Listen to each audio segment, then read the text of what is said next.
Welcome, everyone, to another episode of CPAC Live. Remember, tomorrow is CPAC Michigan in Macomb County, and you can still get your tickets if you go to conservative.org to sign up. We're going to be talking more about who's going to be talking to the great folks in Michigan later on in the show with Ian Walters, but we are going to have Sarah Carter, KT McFarland, Gordon Chang, Wayne Dupree, Scott Pressler, and Maj Toure, as well as many, many others, including the great chairman of the Michigan party. But to get started first, we have our friend Sean Spicer. Sean, thanks for joining us on CPAC Live. It's great to be with you, Matt. Okay, so the first important thing for people to know is this great new book that you wrote, Leading America. I have a copy of it right here. Tell us why you wrote the book and why people need to go get it. Well, thanks. There's two things. One is I think it makes the case for President Trump's second term, why the policies that he's fighting for and the things that he's accomplished are so important. I look at big tech, corporate America, Hollywood, our education system that our kids are getting right now, and look at the media and talk about the headwinds that conservatives face and why they are the way they are. I think that when people pick up the book and read it, they're going to have an aha moment in each of the categories. But when you wonder, and I get asked this a lot because of my former role, like, what do you think about the press corps? When you read the chapter and understand how the media is trained, what journalism school teaches them, who mentors them, what the expectations are, you realize now, you go, I get it now. I know why they're so left-leaning, why they disdain President Trump. And so in each area, I do that. I also spend chapter 2 talking about my experience in Hollywood with Dancing with the Stars and the sort of the corporate headwinds that face people who just want to go and not buy into the liberal way of Hollywood. And it's amazing, I think, because so often, I don't know how often you hear it, but people always say conservatives are whining about the process and it's so unfair. And I wanted to basically document each of these areas in society and say there's a reason for that, that the playing field is tilted against conservatives in every way. In all of these industries, they're tilted against it. But what's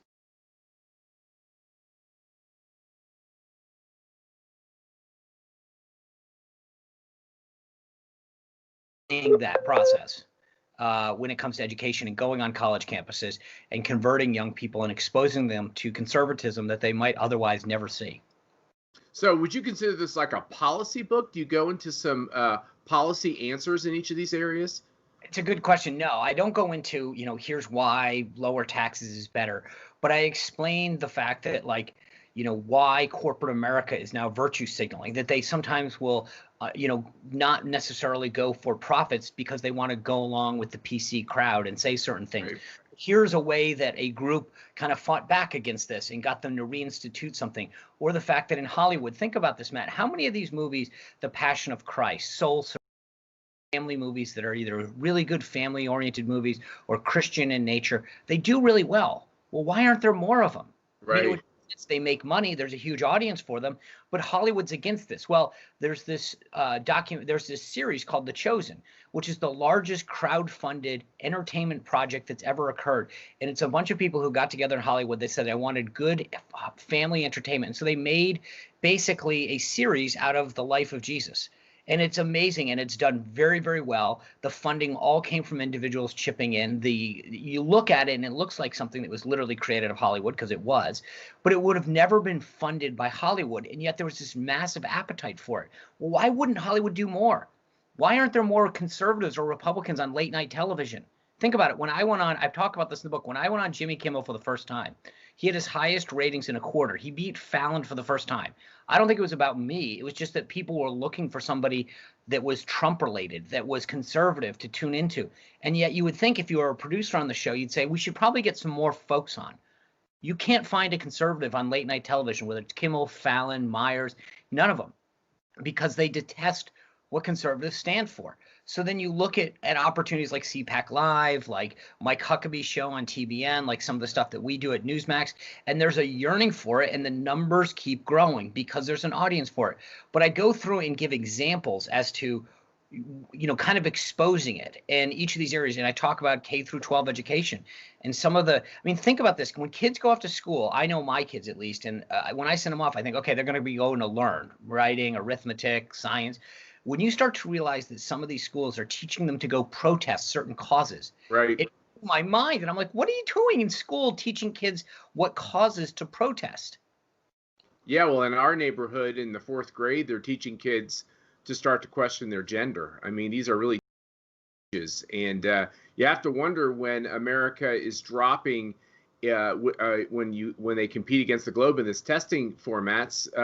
Why are they spending so much time teaching them about, hating their gender or being confused about it, and global climate change, and like there's been so much time proselytizing these kids and not educating them. I agree with you completely. And you think about all of the challenges that we face in the global economy.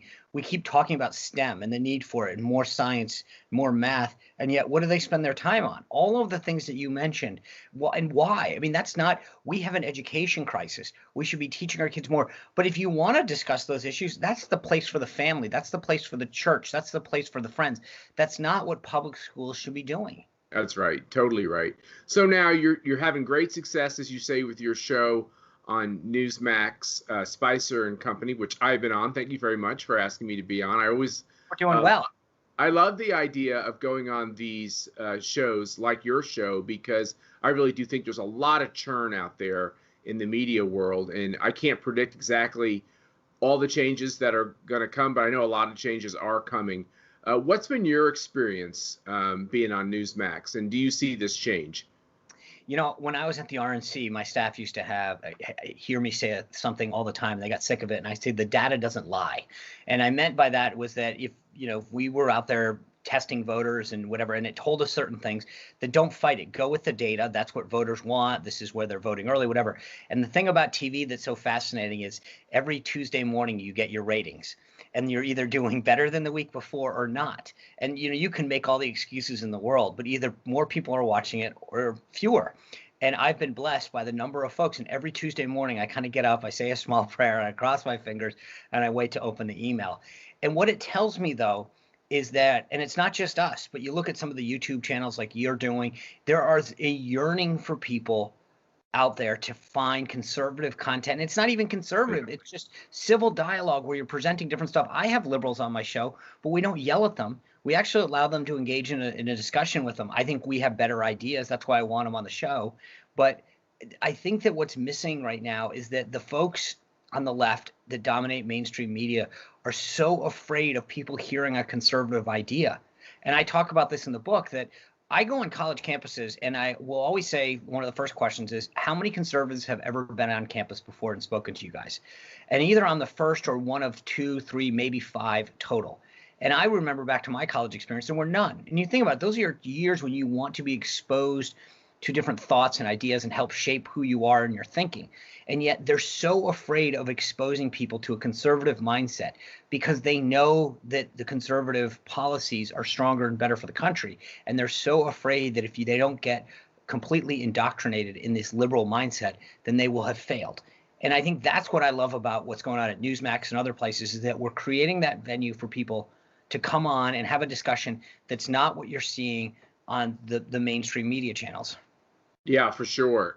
So you spent so many years working on the Hill, Sean. You worked at the RNC for a number of cycles, obviously worked in the White House. Let's talk about the RNC for a second. Is this an institution, the DNC, the RNC, the conventions, even these debates, are they going to be less relevant over time? So it's a great question, because I think conventional wisdom doesn't always bear out the truth in these subjects. Let me start with the easy one. On the debate commission, it should be scrapped. The two campaigns are more than able to figure out how to lay that down, and frankly, the two parties could do it for them.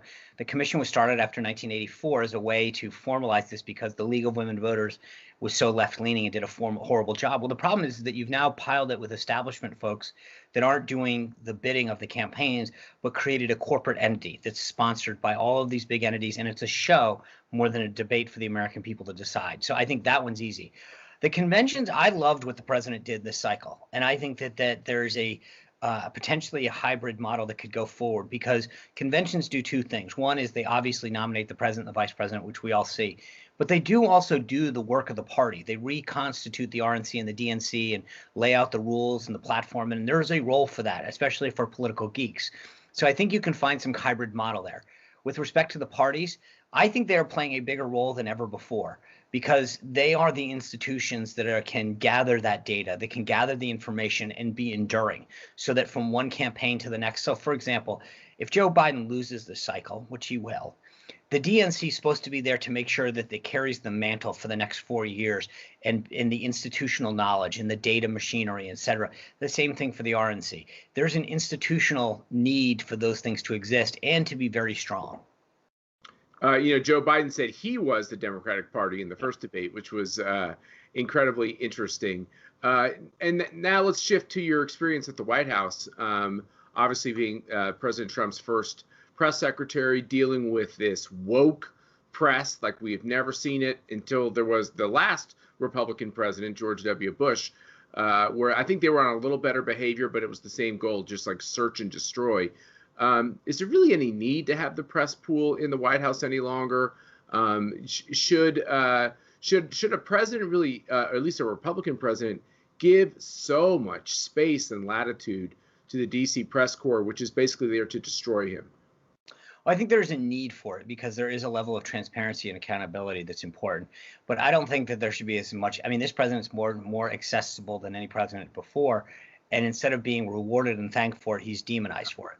I think, look, in my personal opinion, and obviously now I'm a bit biased on it because I work at Newsmax, but I said this in the White House too.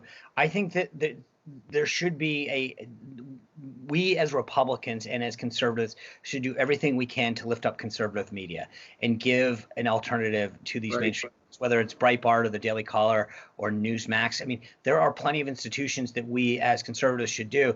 I'm glad to see so many of them in the briefing room. The Daily Caller is there, Newsmax is there, and others. That's important. But I think you're right. It's sort of tilted too far the other way, where the press now, believes that everything is theirs and that the president can come see them from time to time. I think the relationship has gotten a bit twisted, and the press has gotten a lot more over their skis with, how important they think they are, and how relevant they think they are. And I think the one thing that's different between this president and any prior president of either party is that whether it's the press, the pundits, the lobbyists, the President Trump's philosophy, as far as I can see, has been, I'm going to go do the following things. If you want to come along for the ride, great, but I don't need you. And I think that's a very different construct that's occurred in the past. We see it with his rallies. He sort of sends out a tweet and says, I'm going to be here, and everyone flocks to it and goes, and they know they have to cover it. He doesn't have to beg people to cover his rallies or to come to him. And that's something that most politicians would beg for, is to because they normally have to spend advertising dollars just to get people to show up. Totally right. Now, are we ever going to see you in the briefing room asking Kayleigh McEnany a question from Newsmax? I did. I'd love to see it. I did show up and ask the president a question, which got some headlines. And right now, I think there's a difference because of COVID. They've gone down to a strict pool, which is 13 individuals, and they rotate in. Newsmax does have a couple White House correspondents. So, it would be a very unique and rare circumstance. But I went back in. I asked the president some questions. I got my head bitten off by some of the mainstream media folks. So it's possible. I would say right now I'm happy just hosting a 6 o'clock show every night. That's great. And then the next question is, since you're now become an expert on dancing, yes, you actually did really well on Dancing with the Stars, and either you made a lot of money, or I don't know if you give it to charity or whatever, but you passed several rounds. What is your critical view of the president's latest dance move to YMCA at his most recent rally? I saw you throwing like Macho Man too. Yeah, that's right. I think we should both heed the same advice, which is leave the dancing to the pros. Yeah, that's exactly right. Sean, congratulations on your great success, both with your new book, Leading America. Where do people get that book? It's either on Amazon or you can go to SeanSpicer.com. And I'm already looking forward to CPAC next year. Hopefully COVID's gone and we're all gathering in person, right, at the Gaylord? It will definitely occur because we're not going to cancel it. Now, We'll see what the hotel says and everything else. But here's the deal, Sean. You and I don't live too far away from each other. I've told people just came back from being on the road, and I got this question a lot. And I just said, look, we're going to even have it in my backyard if that's what it takes. I'll just get a big tent. For me, I could just walk over. My neighbors would just love me for that. But anyway, we're for sure going to have it. So thanks for your nice comments. We wish you continued success. Keep swinging hard, and good luck with the book. Thanks, Matt. I appreciate it. Good luck. We'll see you at CPAC. Sounds good. And we're going to, obviously this hearing going on with Amy Coney Barrett she's an amazing person to watch answer these questions. I'm a proud Notre Dame graduate, and she is just like up the game of Notre Dame like tenfold with her amazing grace under fire and intellect, and her just determination to not back down and go on defense for her Catholic faith, which has been a real inspiration to many of us. So we're going to watch a short clip on that. We'll be back with Ian Walters on the other side of the video. Most of us have multiple notebooks and notes and books and things like that in front of us. Can you hold up what you've been referring to in answering our questions? Is there anything on it? That letterhead that says United States Senate. That's impressive. Wow, Judge Barrett is such a role model for all of us, but most especially our daughters. I can't tell you the great conversations I've had with my older daughters about the type of life she has lived and the example. They have to almost act like they don't have positions on some of these major issues in society, which Democrats always say it can't be the case because they're too smart, they're too well-read, they're too experienced. And here you have a nominee who literally says, yes, I'm Catholic and I'm pro-life, and I signed pro-life articles. And it's quite something to behold. Ian Walters, ACU Comms Director, thanks for joining us. Matt Schlapp, always good to see you, my friend. You were on the ground in Michigan getting prepared for CPAC Michigan. As so many people know in our CPAC family, we're going all around the country and having these really important battleground CPACs. Have you been able to watch any of the hearings or pick up some of the news about it? We were able to, when we were driving up yesterday, listen to a lot of the hearings. What struck me and the three girls who were in my car very much so was Senator Blumenthal from Connecticut's line of questioning, where he at once started with those pro-life articles that Judge Barrett had signed that you were talking about while she was a student at Notre Dame. Nothing offensive in there at all, but managed to pivot from attacking her pro-life personal position, not how she would rule cases, and then moving to Newtown, moving to the Second Amendment. And I got two little girls in the back seat, Matt Schlapp, and Karin and I are sitting up there saying, well, Senator Blumenthal, how do you really feel about kids? First, you want to talk about defending the right to abortion, that somehow this is in the Constitution, that you get to have an abortion. It's like, well, that's not the case. And then you go to the Second Amendment, which is clearly in the Constitution. And you're accusing her of having blood on her hands for killing the kids at Newtown. This is just absurd. The unfortunate thing is I think it played well with the tribe that Senator Blumenthal is addressing. He's not talking to you and me. He's talking to all of those leftist activists out there that are rioting in the streets and that will do anything, that will think any kind of way in order to make sure that she's denied that spot on the Supreme Court. You bring up such a great irony. I didn't really put my finger on it, but it's also true with all this talk about Obamacare, which strangely enough, they don't call Obamacare. I think Obama's numbers must be really in the toilet, because now it's all of a sudden it's the Affordable Care Act again. And talking about all these people who will literally die if the Affordable Care Act is ruled unconstitutional. And as you said, all woven in to their desire, the Democrats' desire to seemingly embrace this idea of shouting out your abortion and being very proud of the fact that millions of kids are killed through abortion. It is, the irony of this is unbelievable. They talk about all the COVID deaths, and, Mazie Hirano put up the picture of the chairs on the ellipse near the White House and how it represented over 200,000 people. But, as you know, that is nothing compared to even the abortions that happen in California or New York City. So it really is. I wonder if they know how bad this looks to the rest of the American people, how much the Democratic Party doesn't make sense to common sense people. I'll tell you, we as you mentioned earlier, we're here on the ground in Michigan, and we had a chance to go out last night and talk to some of the folks here. There's a real disconnect. I think we found this in Minnesota when we were here over the summer. That folks are not following it as closely as you and I are. They may know that there is a opening on the Supreme Court, but they do care about their day-to-day lives. They care about whether Governor Whitmer is opening up the restaurant on the corner. They're not that worried about Amy Coney Barrett being appointed to the Supreme Court. Now, here's the weird thing. I'm not sure that they are so worried about the presidential contest either. The folks up here are blue collar. They are salt of the earth. We drove through the 12 Chrysler factories on the way here as you go from 7 Mile up to 15 Mile, where we're staying this evening. They've just reopened up. The folks up here have been stuck in their living rooms for the bulk of 2020. Now, they may be watching Fox News, they may be watching CNN or MSNBC or One America or watching their computers, but they have been struck so profoundly by Governor Whitmer's lockdown orders that's really the most pressing issue that's on folks' minds. And it's the response, the heavy-handed response from the state government here about what they can do with their lives.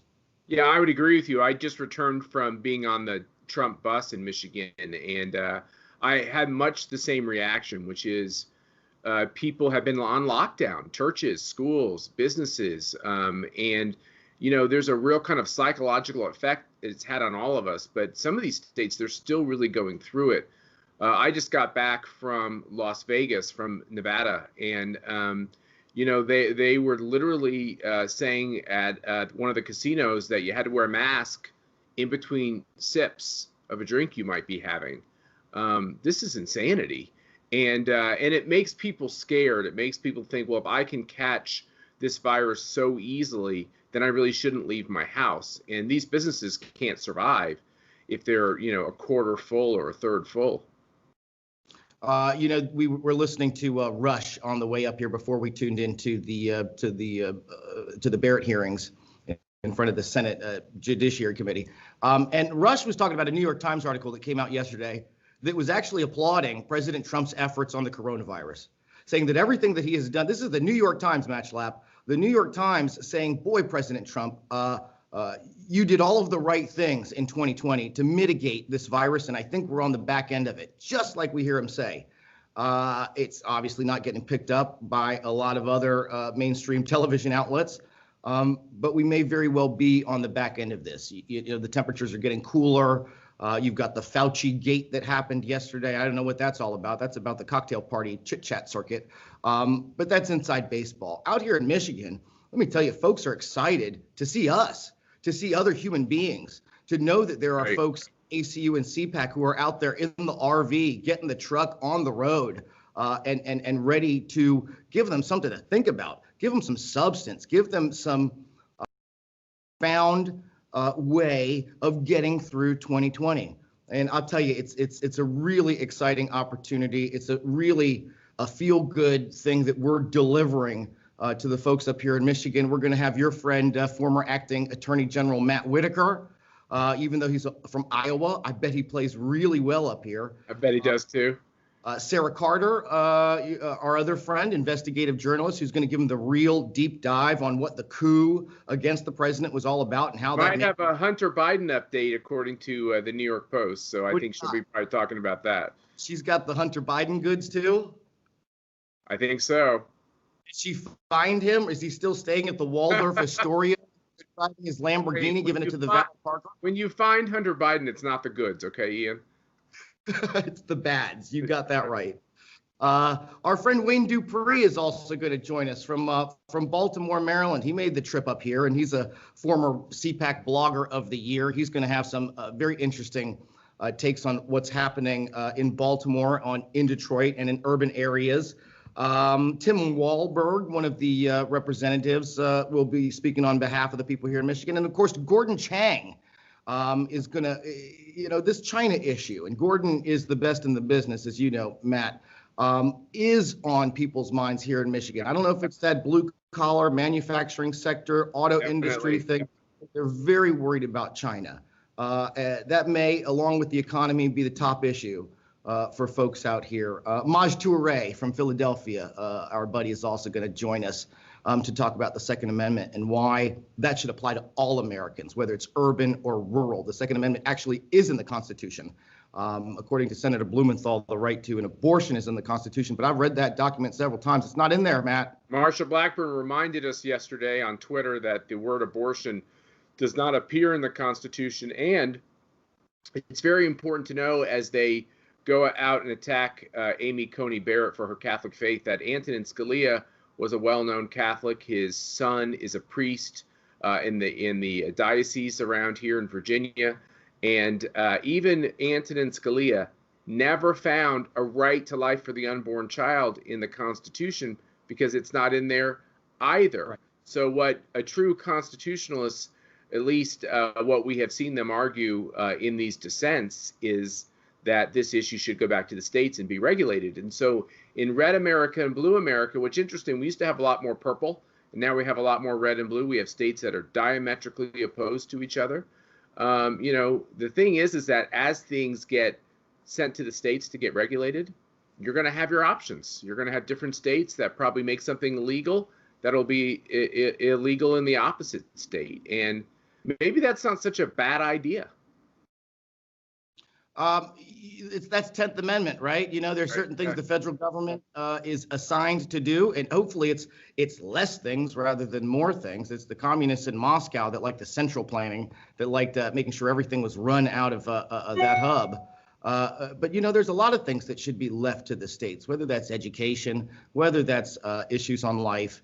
I think people that are closest to the ground can determine how to govern themselves. Isn't that what America is about? Whether people can govern themselves and not necessarily the federal apparatus? But my only point is that when they say things like abortion could be, if Roe v. Wade is struck down and then it could very well be made illegal, that is an impossibility when you have states like New York and California and Illinois and Oregon, that would simply be impossible. And I'm sure there would be red states that would have a lot of restrictions on abortion. And I think this is kind of where America is coming to, which is you have red state America and you have blue state America. And can we have a union? Will we survive all this animosity? I think it's a very open question. It's funny, I was going through a whole list of books the other day, and there's a couple of great books on, how we would kind of disunite.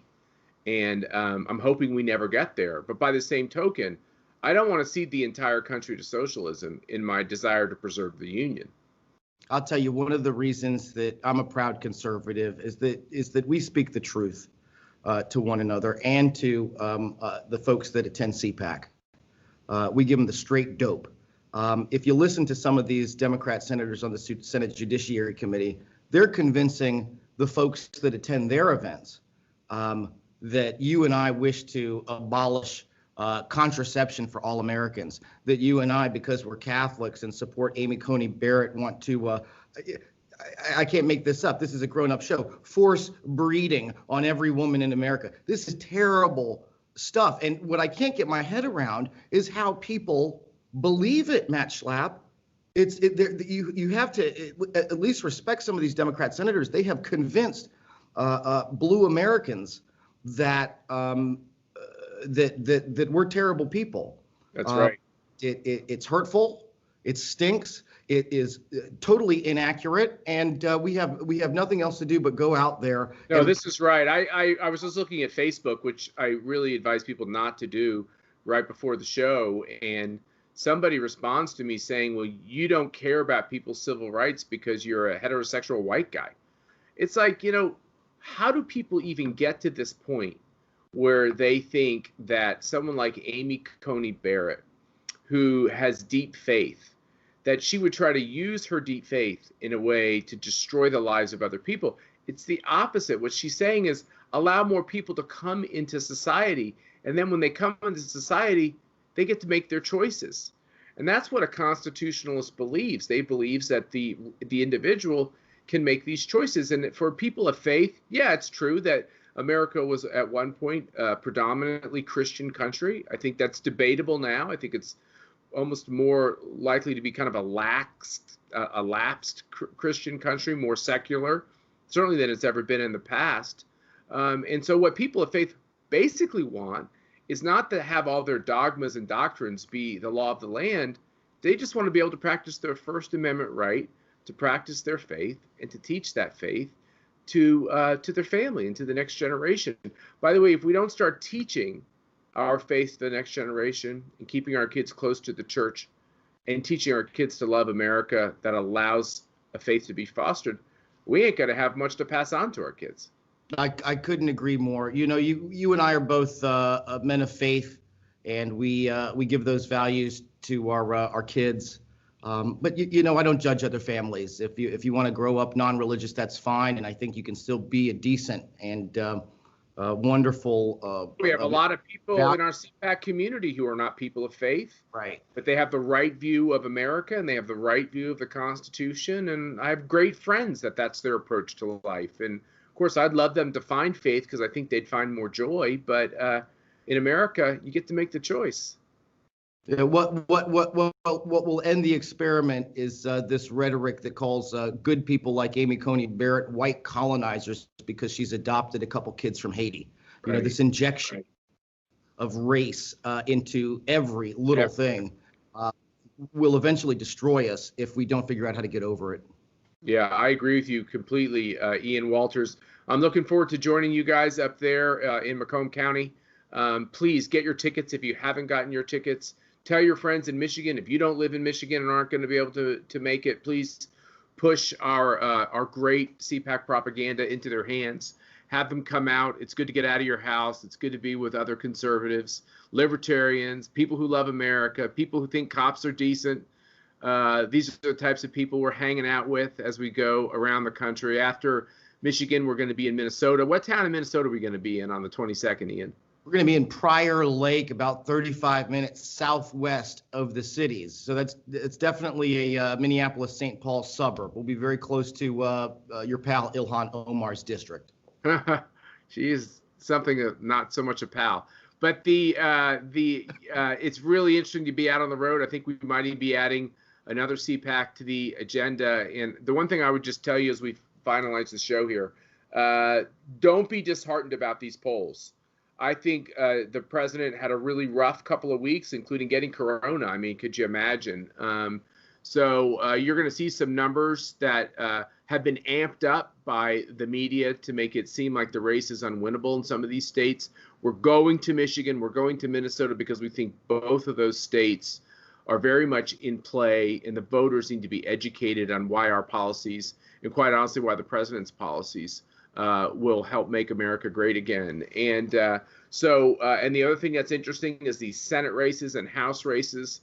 I believe that the Republicans can do much better than is being characterized in the media. In the state of Minnesota, we have a great Senate candidate in Jason Lewis. And in the state of Michigan, we have a great candidate in John James, who's going to be talking with us at CPAC on Thursday. So that's just another reason to come on out and be with us. Matt Schlapp, this state was decided by less than 10,000 votes in 2016. It was a fraction of a percent, less than half of a percent, 47.5 versus 47.33. The folks that are coming to CPAC Michigan, and we want everybody to join us, they've got a critical role to play here. The future of America may come down to the handful of votes here in Michigan. Yeah, and the great chair they have there, and Laura Cox, she's doing a great job. She's going to be with us as well. I'm sure she'll be giving us the latest on how the president is doing. As I said earlier, I got out of the state of Nevada, was on the Trump bus tour with the great Tommy Hicks, the co-chair of the RNC, and others. And I looked at a poll this morning that showed that Joe Biden was up only 2 points in Nevada, which tells me that President Trump is probably leading in Nevada. It'll come down to that Harry Reid early vote machine. But I think we could be adding another state into the W column. So this race is very, very interesting. Ian Walters, looking forward to going out and joining you and the team. You guys do a great job. I know it's going to be another great CPAC. It was a great CPAC in North Carolina. If you have any problems on the ground, just call my cell phone. Is that a deal? Deal, Matt Schlapp, deal. All right. Thanks, everyone, for tuning in to CPAC Live. Keep watching these great hearings with Amy Coney Barrett, Judge Barrett. She's going to be a great new member to the Supreme Court. Thanks, everyone. Have a great day.